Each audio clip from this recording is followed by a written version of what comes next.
It was a time of miracles, curses, of gods and men who believed they were gods, of a young warrior who became pharaoh of the mightiest empire of the known world, a man who defied the God of the Hebrews, Ramsés the Great. According to biblical tradition, his beloved firstborn son was struck down by God in the last and most terrible of 10 plagues. A plague that forced the Pharaoh to free his Hebrew slaves and their leader Moses so they could begin the long journey to freedom known as the Exodus. Deep in the Valley of the Kings, world-famous Egyptologist Kent Weeks believes he has found the skull of Ramsés' firstborn son.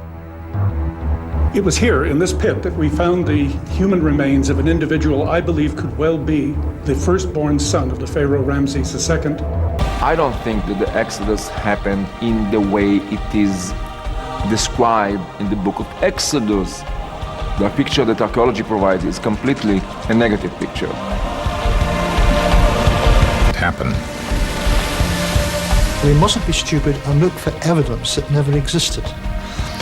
All sorts of things took place in the ancient world that we have no evidence for at all. It's an investigation that will delve deep into ancient history and the Bible, pitting hard questions against long-held assumptions. When you say it puts paid to it, what do you mean? Was Moses a lost Hebrew baby or a rebel Egyptian prince? Was Egypt struck by 10 plagues? Was the parting of the Red Sea a miracle or a mistranslation? He has come to Egypt to see the discovery for himself. So here you have it. This is it. Now, when you say the Valley of the Kings, we're talking about this entire area here. Yeah, it's the area that extends back to those sheer cliffs. The tomb itself occupies all of the interior of that hill. So for 3,000 years, people walked right by the... They were not related to the previous dynasties, they're not even married to them. They had no relation at all. They knew meant they got to prove their worth. The best way to prove himself? In battle. Near the Syrian city of Kadesh, Ramesses faces Egypt's old enemy, the Hittites. But far from home, the young king is lured into a trap. He was determined to go and conquer this town because it's a key site, and then a couple of spies were captured. Oh, the Hittite king's scared stiff of you. He's miles and miles away.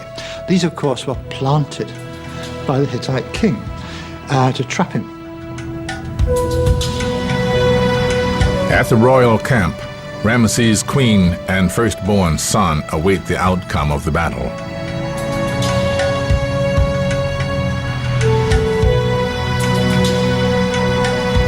If Ramesses dies, so might they. For a general craving power, a vacant throne would be irresistible.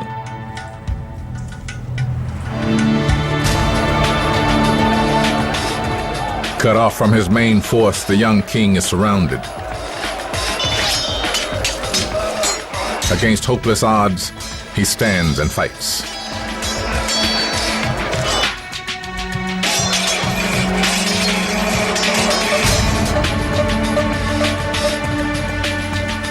Hours later, battered and bloody, Ramesses returns to camp. While dressing her husband's wounds, Nefertari hears his account of the battle.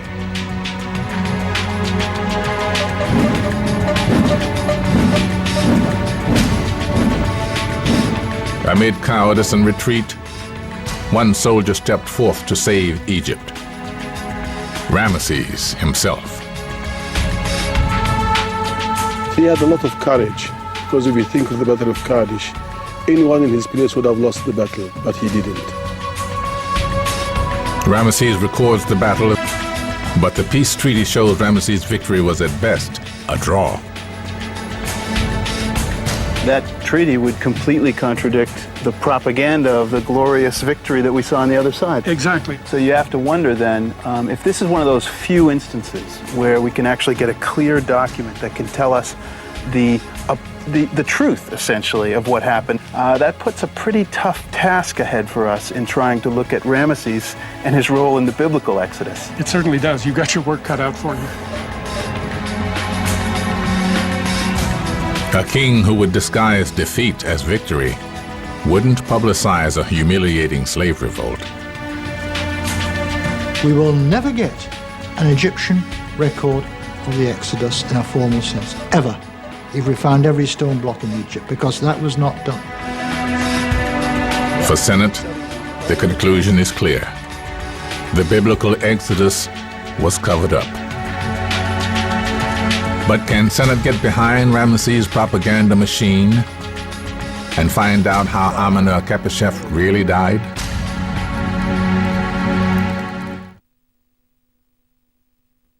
KV5. Charlie Sennett embarks on a quest to link the death of Amenhotep with the Exodus.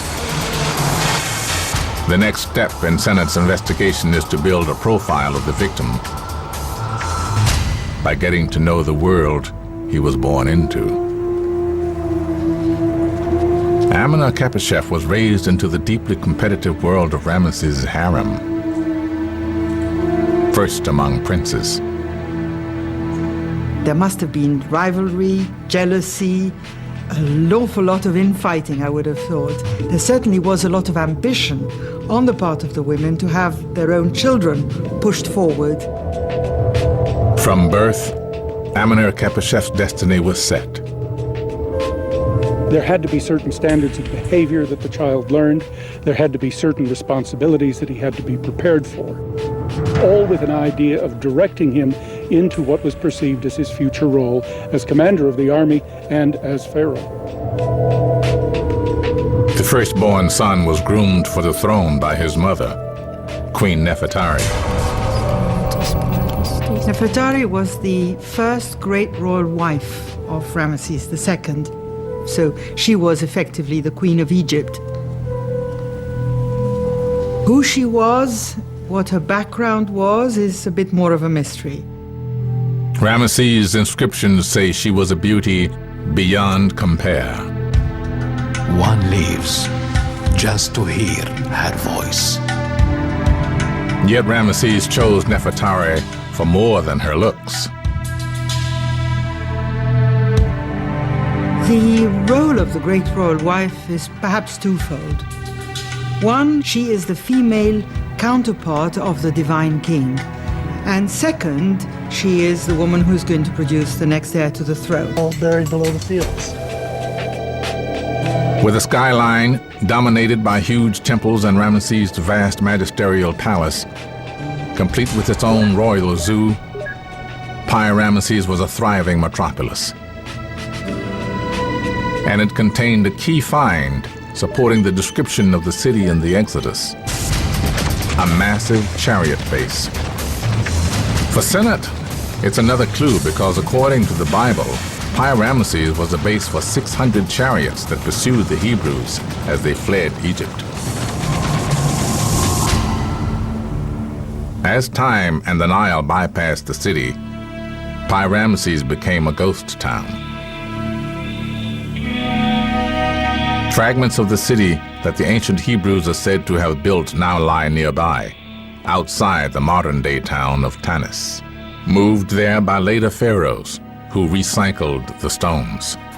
They were felt to be imbued with some sort of power because they belonged to the time of the earlier rulers. So they often incorporated them into their own buildings to sort of add some magical power, spiritual power to the structure. You do want to watch out for snakes around here, though. And among these magical stones are images of Ramesses' children, further evidence that Amenhotep grew up in Pi-Ramesses. Here, too, stand statues of the great pharaoh himself. So we know we have Pi-Ramesses here. Exactly. We know that Pi-Ramesses is mentioned in the Bible. Are we getting closer to narrowing down this as the setting, do you think? If you accept the idea that Ramsés was the pharaoh of the Exodus, then yes, this would be the site of all of the drama that's described in that chapter of the Bible. Moses was raised as an Egyptian prince. But according to the Bible, Moses has to flee from Egypt because he kills a man. He spied an Egyptian smiting a Hebrew, one of his brethren. And he looked this way and that, and when he saw there was no man, he slew the Egyptian. But word of the murder reached Pharaoh. Gripped by fear, Moses goes where no one will follow, the desert. Moses wanders for many days.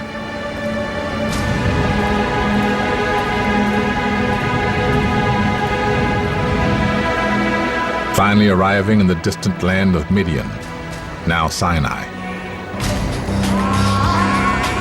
Here, he becomes a shepherd. Putting his old life as an Egyptian prince behind him, he marries and has 2 children.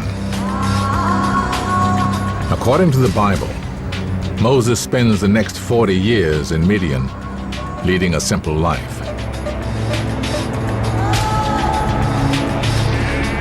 Then one day, Moses' world is utterly transformed. And the angel of the Lord appeared unto him in flame of fire, out of the midst of a bush. And he looked, and behold, the bush burned with fire, and the bush was not consumed. From the burning bush comes the voice of God. I will send thee unto Pharaoh, that thou mayest bring forth my people, the children of Israel, out of Egypt. Moses' life would never be the same again.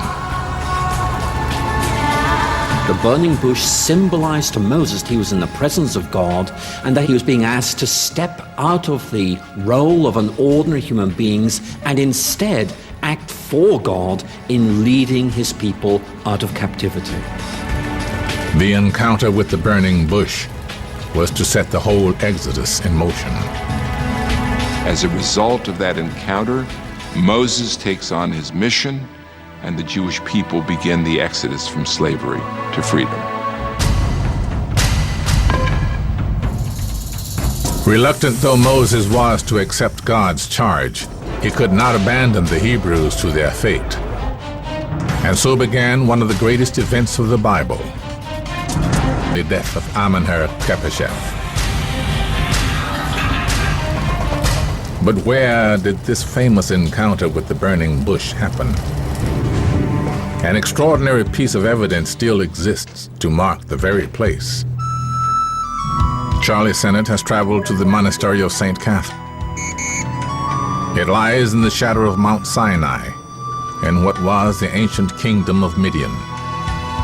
Built by Roman Christians in the 6th century AD, the monastery has been a refuge for pilgrims for 1,500 years. This is the world's oldest Christian monastery. They came here at the time of the Roman persecution of the Christians. They fled into the wilderness to escape the persecutions, exactly the same way Moses had come into the desert, fleeing the wrath of Pharaoh. And they were drawn here, according to the records, by the presence of an ancient bush. There are a lot of people, myself included, who would have a hard time believing this is the same bush that Moses saw. Is that the real burning bush? I tell people it enters into history in the 4th century.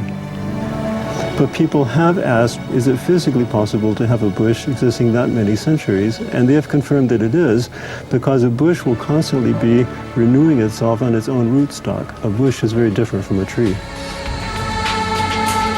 Like much in the Moses story, even if science can provide an explanation for the burning bush's longevity, identifying if it truly was here that God and Moses first spoke is a matter of faith. To continue his investigation, he is looking for what might have motivated Moses' rebellion against the Pharaoh. Could he have been inspired not by the burning bush, but by a religion founded in Egypt? I think it's very interesting that there's evidence of some form of monotheism in ancient Egypt around this time. If we look at the Old Testament, the book of Proverbs, we find a lot of material there that's clearly drawn from Egyptian sources. At the Cairo Museum, Sennett meets historian Robert Feather. Feather has been researching the origins of the Hebrew religion for the last 20 years. He wants to show Sennett the oldest known archaeological evidence for belief in one God. Incredibly, the remains are not Hebrew, but Egyptian. Okay, this is Akhenaten. It's the first pharaoh in Egyptian history where we have archaeological evidence that he instituted a religious revolution. So when did he reign in relationship to Ramesses, and what is that revolution? He comes to power about 1350 BC. He reigns for 17 years, something like 50 years before Ramses II. And what he does is he gets rid of all the other gods, and he says there is only one abstract, all-powerful God. So we're really talking about the emergence of monotheism in ancient Egypt. This is the arrival of monotheism. Akhenaten's revolutionary new religion worshipped one supreme being, the Aten, or sun disk. In honor of this all-powerful god, Akhenaten built a new holy city in the remote region of El Armana. Within it, Akhenaten constructed a vast temple dedicated to one god. And its size and layout are Robert Feather's first evidence that the religion of the ancient Hebrews and that of Akhenaten were somehow connected. This is a plan of a holy temple as described in the Temple Scroll, one of the Dead Sea Scrolls. And you can see it's a huge temple, 800 meters by 300 meters, which, when you look at it against the plan of the great temple of Aten, there's an almost exact match, almost exact fit. It's impressive, not just the dimensions, but even the layout of the temples themselves. The layout is a copy as well, yes. It fits almost exactly in the... Feather believes there are other profound connections between the ancient Hebrews and the pharaoh Akhenaten. While in Amarna, Akhenaten lived in virtual isolation from the rest of Egypt. And with his beautiful wife Nefertiti and his famous heir Tutankhamun, he concentrated his time on artistic pursuits. Akhenaten's most important work still survives. Inscribed on a tomb wall within the ruins of the city, one of the most moving of all Egyptian poems, it's called the Hymn to the Aten. And incredibly, these words are echoed in the Bible, in Psalm 104. You can see who laid the foundations of the earth. Thou didst lay us the foundations of the earth according to thy heart. The young lions roar after their prey. Every lion cometh forth from his den. There go the ships to and fro. The ships go up and down the stream. Same themes, same words in some cases. So there was a secret body of knowledge within the Hebrews that I believe was brought out with Moses. It's as if they had a copy of it and put it into the Bible. But the exact link between Atenism and the early Hebrew faith remains obscure. Almost nothing remains of Amarna today. It was abandoned soon after Akhenaten's death. Akhenaten died a failure. His nation bankrupt, his religion despised, his people divided. His successors branded him a heretic and wrote him out of history. And the man most responsible was Ramesses the Great. It was Ramses II who, more than any other king, went out and sought deliberately to deface the monuments, to change the nature of the religious structure, the structure of the priesthood, and try to steer it back to where it had been prior to the coming of Akhenaten. But could knowledge of this religion have survived? Seeking proof that Atenism survived Akhenaten and triggered the Exodus, Feather sets off with Sennett to a new discovery. We've got a very interesting relief. It's the tomb of the high priest of the Aten. Located in Saqqara, just outside Cairo, hundreds of miles from Amarna, its existence proves Akhenaten's religion was far more widespread than many previously believed, and could have inspired Moses to rebel against Ramesses. There you can see that the name's been defaced. What is that? Are they trying to cover something up there?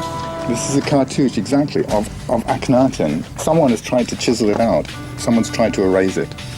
What would that tell us? I think it's at this time that we're seeing the religion being driven underground, being suppressed. But it's so widespread that it's impossible to imagine that its impact didn't carry on, and that Moses was aware of this religion, this monotheistic religion.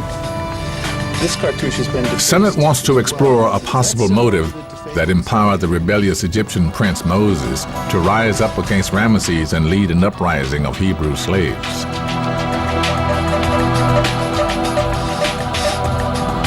Moses' belief in one God would have come into direct conflict with Ramesses' plans to erase all memory of Akhenaten.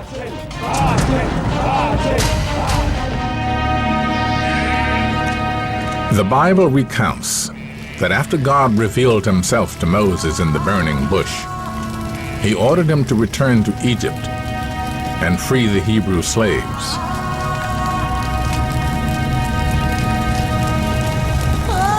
From Hebrew foundling to Egyptian prince to exiled murderer, Moses has come full circle, back to the Pharaoh's court.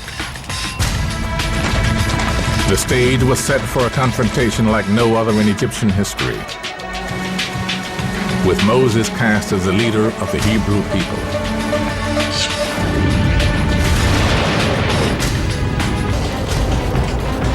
Led by the aging Moses, they begin their journey into the wilderness.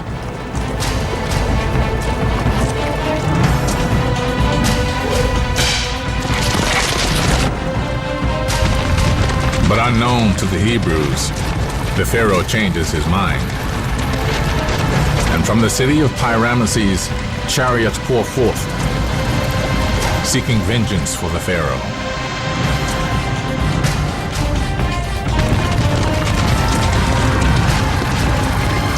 The Pharaoh's chariots close in to massacre the fleeing Hebrews on the banks of the Red Sea.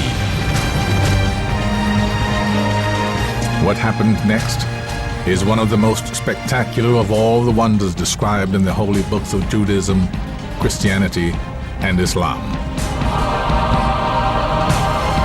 A pillar of fire sent from the heavens.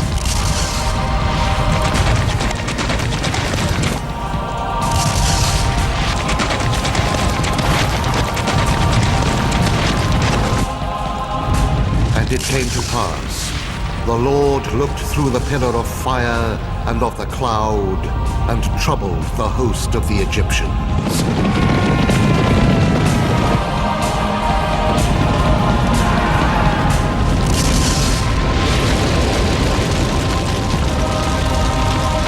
His path blocked by smoke and fire, the Pharaoh and his army grind to a halt.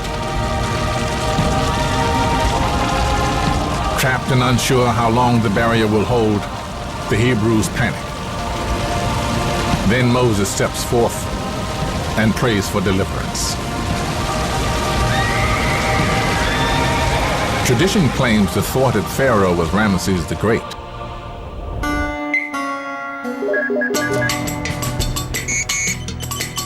Investigative reporter Charlie Sennett has come to the mummy room of the Cairo Museum, where he meets mummy expert Salima Ikram. Ramesses seems to have some very distinctive traits. I mean, he looks taller than the other pharaohs. He has this very prominent nose, high cheekbones. Well, he is certainly taller than most other pharaohs, and his nose is beautifully preserved. By the embalmers look this way because he looked like this in life. Scientific examination of Ramesses' mummy shows he lived an extremely long life. Estimated to be 90 years old when he died, he suffered from terrible tooth decay and crippling arthritis, facts that create major problems for the traditional account of the Exodus. A frail old man could never have pursued the Hebrews across Egypt. The big question for Senate is, who did? Are there other clues in the biblical story about just who pursued the Hebrews to the Red Sea? And Moses stretched out his hand over the sea, and the Lord caused the sea to go back by a strong east wind. The Quran records the same miracle. Strike the sea with your staff, so it is cloven asunder, each part like a huge mound. Quickly, Moses orders the Hebrews to pass through the parted waters. And the children of Israel went into the midst of the sea upon dry ground, and the waters were a wall of water unto them on their right hand. Post, the pillar of fire disappears, and the Egyptian chariots continue their deadly pursuit.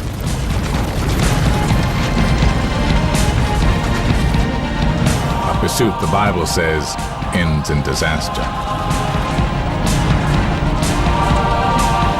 And the waters covered the host of Pharaoh that came into the sea after them. There remained not so much as one of them.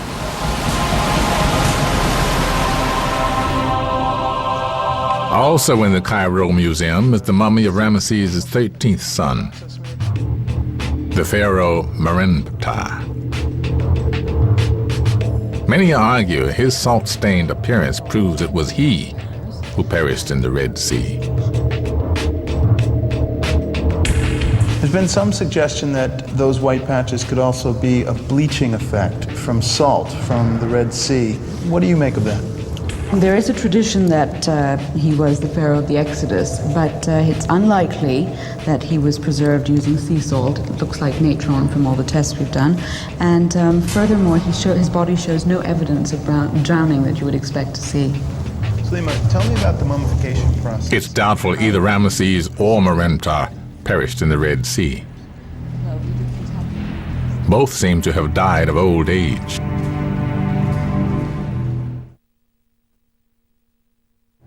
Senate has eliminated the two traditional suspects from their investigation, but a new suspect has appeared in their place.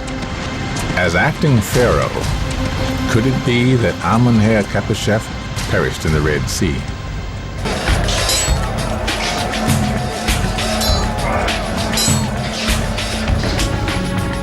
The skull believed recorded, and among them perhaps was a slave rebellion led by one of his own sons named Moses.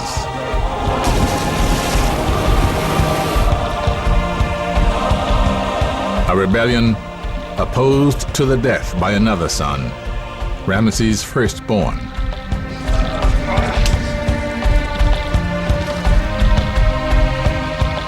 Amenhotep, the pharaoh who never was. Struck down, not by God perhaps, but in God's name.